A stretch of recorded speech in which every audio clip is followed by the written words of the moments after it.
12 miles south of Plymouth Sound, England, where the sea heaves and the wind never sleeps, lies a jagged spine of rock known as the Eddystone Reef.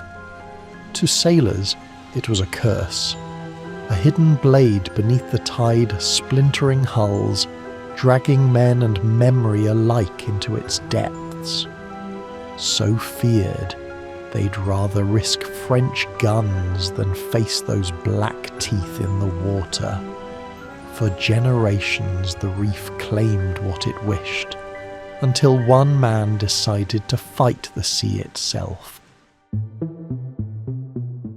Welcome to Lighthouse Lore by the Last Lightkeepers, a collection of short stories born from the tragedies, hauntings, and mysteries of the world's loneliest lighthouses and coastal landscapes.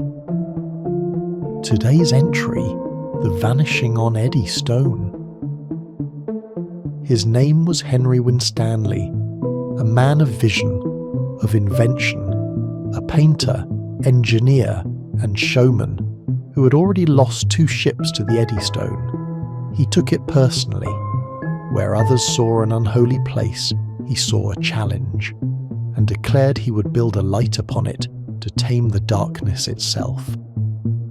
It began in 1696, a tower of oak and granite anchored to the living rock with 12 great iron claws.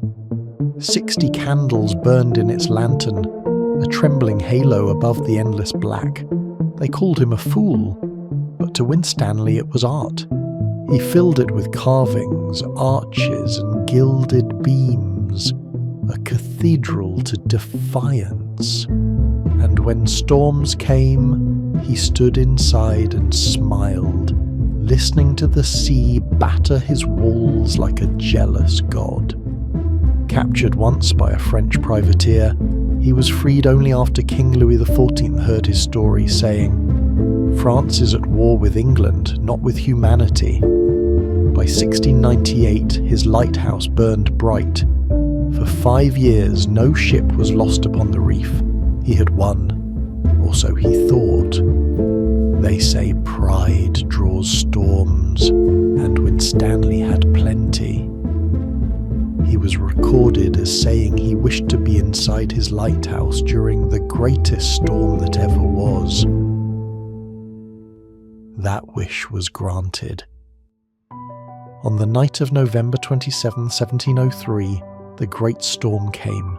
A tempest so fierce it tore roofs from London and sent warships to the bottom of the sea, and there, on the reef, stood Winstanley, within the tower he had built to defy the sea. Winds screamed like living things. Waves struck stone with the force of cannon fire. The air itself howled through the tower's bones. By dawn, nothing remained. The lighthouse was gone, the reef was bare, and Henry Winstanley had vanished with it. Years later, new towers would rise upon that cursed rock, stronger, humbler, cautious of the sea's appetite. But the waves still whisper his name, and on storm nights, some say a light flickers just once, where the Eddystone claimed its first keeper. You've been listening to Lighthouse Lore. Every light casts a shadow, and in every shadow a story. For more stories, visit thelastlightkeepers.com.